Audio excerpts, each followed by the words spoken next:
30 days spoken English கிளாஸில் இன்றைக்கி தான் முதல் நாள். எல்லோரும் எப்படி இருக்கீங்க? நல்லா இருக்கீங்களா? நாம் 30 டேஸில் ஆங்கிலத்தில் 100% கண்டிப்பாக பேச முடியும். அதில் எந்தவித மாற்றமுமே இல்லைங்க. டே 1ல் ரொம்ப பேசிக்கில் இருந்து நம்ம பார்க்க போகிறோம். நான் எப்படியாவது ஆங்கிலத்தில் பேசியே ஆகணும் அப்படின்னு நினச்சிட்டு இருக்கிறவங்களா நீங்கள்? அப்போது கண்டிப்பாக இந்த வீடியோ உங்களுக்கு தான். இந்த வீடியோ உங்களுக்கு ரொம்ப ரொம்ப யூஸ்ஃபுல்லாக இருக்க போகுதுங்க. இந்த வீடியோ உங்கள் ஃப்ரெண்ட்ஸுக்கும் மறக்காமல் ஷேர் பண்ணுங்கள். சரிங்க, இப்போ நம்ம கிளாஸ் ஸ்டார்ட் பண்ணலாம் வாங்க. ஸ்போக்கன் இங்கிலீஷ் அப்படின்னா என்ன அப்படின்னு பார்த்தீங்கன்னு வச்சுக்கோங்களேன், பேசுகிறது. இங்கே ரீடிங் இங்கிலீஷ்னோ இல்லது ரைட்டிங் இங்கிலீஷு, அதாவது ரிட்டன் இங்கிலீஷு அப்படிங்கிறதெல்லாம் கிடையாது. Only spoken English. அப்படின்னா ஸ்போக்கன் இங்கிலீஷ்னால் என்ன? நாம் பேசணும். அப்போ தான் ஸ்போக்கன் இங்கிலீஷ் அப்படிங்கிறது நமக்கு வருங்க. இங்கிலீஷ் அப்படின்னாவே நம்ம பேசக்கூடிய ஒரு வாக்கியம், ஒரு சென்டென்ஸு இருக்கு இல்லைங்களா? அந்த சென்டென்ஸில் என்னென்ன இருக்கும் அப்படின்னு கேட்டிங்கன்னா, சப்ஜெக்டு, வேர்பு. இந்த சப்ஜெக்டும் வேர்பும் சேர்ந்தது தான் பார்த்திங்கன்னா சென்டென்ஸு. இந்த சப்ஜெக்டுனா என்ன அப்படின்னு கேட்டிங்கன்னா, பெயர் சொல். ஒவ்வொரு பெயரும் ஒரு பெயர் சொல். அதே மாதிரி நான், நீ, அவன், அவள், இது எல்லாமே ஒரு பெயர் சொல்லுங்க. இதைத்தான் நம்ம சப்ஜெக்டுன்னு சொல்லுவோம். இப்போ என்னுடைய பேர், உங்களுடைய பேர், இதெல்லாமே நமக்கு சப்ஜெக்டில் தான் வரும். சரி, இந்த வேர்ப் அப்படின்னா என்ன அப்படின்னு கேட்டிங்கன்னா, இந்த வேர்ப் அப்படின்னா ஒரு செயலை செய்வது. ஒரு சென்டென்ஸு முழுமையாகணும் அப்படின்னா நீங்கள் முடிவில் இந்த சப்ஜெக்ட் அடுத்து இந்த வெர்பு வரும். அதாவது யார் அந்த செயலை செய்கிறாங்களோ அவங்க அந்த சப்ஜெக்டு. செய்யப்படுற செயல் பார்த்திங்கன்னா வெர்பு. இந்த இரண்டும் சேர்ந்து தான் ஒரு முழுமையான வாக்கியத்தை நமக்கு கொடுக்குது. ஒரு சென்டென்ஸ் அப்படிங்கிறது ஒரு சப்ஜெக்டு வெர்பும் சேர்ந்தது தான். இப்போது சப்ஜெக்ட் என்னன்னு தெரிஞ்சும் வெர்பு என்னன்னு தெரிஞ்சு இதை இன்னும் சுலபமாக நாம் ஞாபகம் வச்சுக்கிற மாதிரி சொல்லட்டுமா? சப்ஜெக்ட்னா ஒரு செயலை செய்கிறவங்க. வேர்ப் அப்படின்னா அந்த செயல் என்ன அப்படிங்கிறத. இப்போ ஒரு எக்ஸாம்பிள் உங்களுக்கு நான் சொல்கிறேங்க.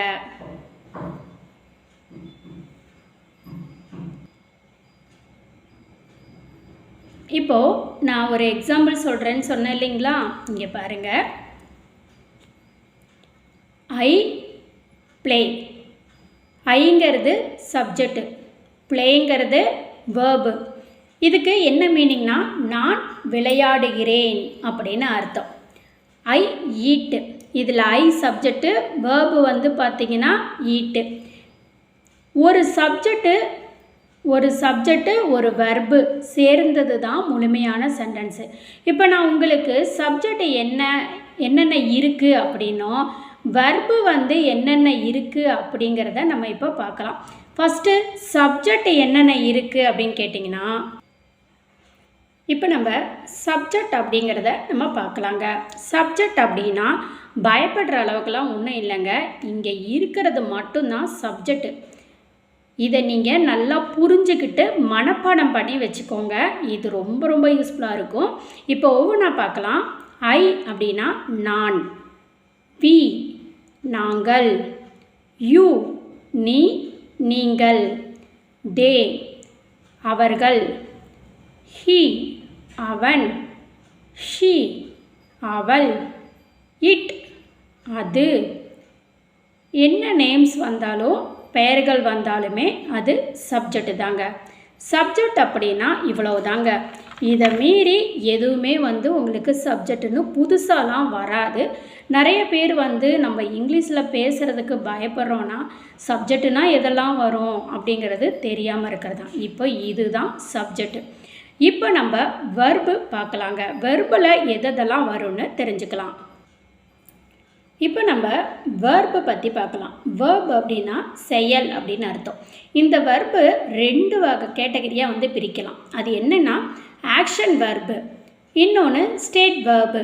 இந்த ஆக்ஷன் வேர்பு அப்படின்னா வேலைன்னு அர்த்தம். ஸ்டேட் வேர்ப் அப்படின்னா நிலை அப்படின்னு அர்த்தம். இதை வந்து பி வேர்ப் அப்படின்னு சொல்லுவாங்க. இப்போது இந்த 2 கேட்டகரியில் வந்துட்டு பார்த்தீங்க அப்படின்னா, இப்போ பாருங்கள், இந்த ஆக்ஷன் வேர்ப் இருக்கு இல்லைங்களா, இந்த ஆக்ஷன் வேர்பில் வந்து நம்ம வந்து இங்கே பாருங்கள், ப்ளே விளையாடுதல், ஈட் சாப்பிடுதல், ஸ்டடி படிக்கிறது, இது எல்லாமே நாம் செய்யக்கூடிய வேலை.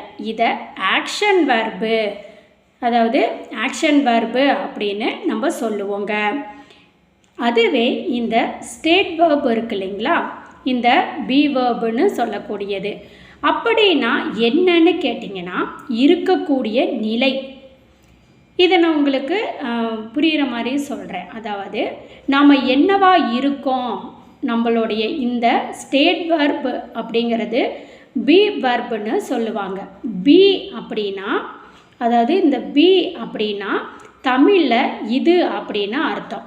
இப்போது இதுக்கு நான் எக்ஸாம்பிள் கொடுத்துருக்கேன் பாருங்கள்.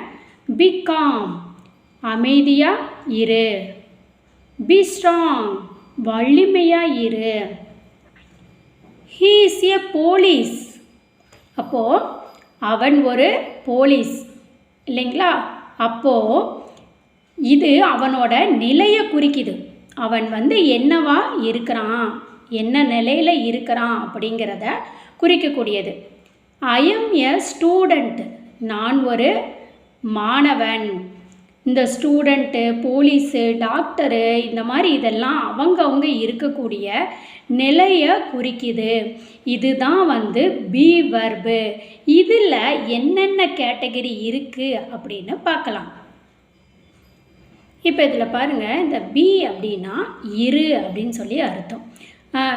பி ஹாப்பி சந்தோஷமாக இரு, பி கூல் சில்லுன்னு இரு அப்படின்னு சொல்கிறோம்ல, கோவப்படாத அமைதியாக இரு, இந்த மாதிரி சந்தோஷமாக இரு அப்படின்னு நம்ம மீனிங் சொல்கிறோம் இல்லைங்களா, அந்த மாதிரி. பி குவைட் அமைதியாக இரு, பி ஸ்ட்ராங் ரொம்ப பலமாக இரு அப்படின்னு அர்த்தம். பீனா என்ன, அதாவது பீனா என்ன அப்படின்னு பார்த்தீங்கன்னா, இப்போது பி ஹாப்பினா சந்தோஷமாக இரு அப்படின்னு அர்த்தம் இல்லைங்களா. அந்த மாதிரி இந்த பி வேர்ப்ஸ் அப்படிங்கிறது என்னவா இருக்கிறா அப்படிங்கிறத தான் நம்ம சொல்லக்கூடியது. இதுக்கு இந்த பி வேர்ப்ஸுக்கு வந்து பார்த்திங்கன்னா நமக்கு present tense, past tense, future tense அப்படின்னு சொல்லிட்டு 3 கேட்டகரியாக இருக்குங்க. அதாவது இந்த பி வேர்ப்ஸை எப்படி பார்த்துருக்காங்கன்னா, ப்ரெசன்ட் ஃபார்மில் ஆ இஸ் ஆர் அப்படின்னும், பாஸ்ட் ஃபார்மில் வாஸ் வேர் அப்படின்னும், ஃப்யூச்சர் ஃபார்மில் வில் பி, இதை தான் நம்ம வந்து யூஸ் பண்ணணும். இப்போது இந்த பி வேர்ப்ஸு என்னவா இருக்கிறோம் அப்படிங்கிறத நம்ம வந்து குறிக்கக்கூடிய நிலை தான் இந்த பி வேர்ப்ஸு. இந்த பி வேர்ப் அப்படிங்கிறது இந்த நிலையை நம்ம சொல்கிறக்கூடியதான். அந்த அவங்க என்னவா இருக்காங்க அப்படிங்கிற அந்த நிலையை சொல்லக்கூடியது. எக்ஸாம்பிள் வந்து ஐ எம் எ ஸ்டூடெண்ட் அப்படின்னா நான் ஒரு மாணவனாக இருக்கிறேன் அப்படின்னு அர்த்தம். அதாவது ப்ரெசண்ட்டில் இதெல்லாம் நடக்குது. இதுவே நான் வந்து டீச்சராக இருந்தேன், அதாவது நான் டீச்சராக இருந்தேன்னு சொல்லிட்டு இப்போ நம்ம வந்து பாஸ்ட் ஃபார்மில் சொல்கிறோன்னு வச்சுங்களேன். நான் இதுக்கு முன்னாடி டீச்சராக இருந்தேன்னு சொல்கிறோம் இல்லைங்களா, அந்த மாதிரி சொல்லும்போது ஐ வாஸ் எ டீச்சர் அப்படின்னு நம்ம சொல்லணும். அப்போது பாஸ்ட்டில் ஒன்றும் ப்ரெசண்ட்டில் ஒன்றும் நம்ம யூஸ் பண்ணுறோம். இந்த ப்ரெசண்ட்டு, பாஸ்ட்டு, ஃப்யூச்சர் இது எல்லாமே நான் உங்களுக்கு தெளிவாக இப்போ எக்ஸாம்பிளோட நான் சொல்கிறேங்க. இப்போ இதில் பாருங்கள், ப்ரெசண்ட் ஃபார்ம். இந்த பி வேர்பில் நம்ம ஃபஸ்ட்டு பார்க்க போகிறது ப்ரெசண்ட் ஃபார்மில் வந்துட்டு ஆ இஸ் ஆர். இப்போ இந்த ஆம் அப்படின்னா இருக்கிறேன்னு அர்த்தம். ஐ எங்கே வருதோ, அதாவது சப்ஜெக்ட்டு ஐ வந்துச்சுன்னா அதில் வந்து ஆம் அப்படின்னு நம்ம யூஸ் பண்ணோம். நான் உங்களுக்கு பின்னாடி வந்து எக்ஸாம்பிள் சொல்கிறேன். அதுக்கப்புறம் இதில் வந்து பாருங்கள், இருக்கிறான், இருக்கிறாள், இருக்கிறது, இஸ் அப்படின்னா இந்த ஹீ ஷீ இட்டு எங்கெல்லாம் வருதோ அந்த இடத்துல இஸ் போடணும். இந்த ஹீ ஷீ அப்படிங்கிற இடத்துல நேம் வந்தாலும் சரிங்க, நீங்கள் இஸ் போடணும். அடுத்து ஆர், இருக்கிறார்கள் அப்படின்னா தே, வி, யூ இந்த வேர்டு ப்ரெசண்ட்டில் வந்துச்சு அப்படின்னா இந்த ஆர் அப்படிங்கிறத யூஸ் பண்ணும். நிறைய பேர்த்துக்கு இந்த ஆம, இஸ்ஸு, ஆறு, வாசு, வேறு இதெல்லாம் எங்கே போட்டதுன்னே எனக்கு தெரியலங்க. எனக்கு வந்து இங்கிலீஷ் அவங்க பேசுகிறது என்னால் புரிஞ்சுக்க முடியும். ஆனால் நான் திருப்பி பேசும்போது இந்த இஸ்ஸு, வாசு, வேறு இதெல்லாம் தான் எனக்கு கொஞ்சம் பிரச்சனையாகவே இருக்குது இன்ன வரைக்கும் அப்படின்னு நினைக்கிறவங்க கண்டிப்பாக இந்த வீடியோவை தெளிவாக ஸ்கிப் பண்ணாமல் பாருங்கள். அப்போ தான் நல்லா புரியும். ஐ வந்துச்சுன்னா ப்ரெசன்ட் ஃபார்மில் ஆம் வரணும். ஹீ ஷீ இட்டு வந்துச்சுன்னா இஸ் வரணும். தே, வி, யூ அப்படின்னு ஆரம்பிச்சதுன்னா ஆர் வரணும். சரிங்களா? இப்போ நான் ஒரு எக்ஸாம்பிளும் சொல்கிறேன், கவனிச்சுக்குங்க. இங்கே பாருங்கள். எக்ஸாம்பிளில் ஐ ஆம் எ டீச்சர். இப்போ ஐ வந்திருக்கா? இங்கே பாருங்கள், இங்கே ஐ வந்திருக்கு. அப்போ இங்கே என்ன யூஸ் பண்ணியிருக்கோம்? ஆம் இங்கே யூஸ் பண்ணியிருக்கோமா? அடுத்தது பாருங்கள், ஹீ இஸ் எ டீச்சர். இங்கே ஹீ வந்திருக்கு, ஹீக்கு இஸ் போட்டிருக்கோம், அப்போ is. You are a student, you அப்போ இந்த இடத்துல என்ன போட்டிருக்கோம்? ஆர்.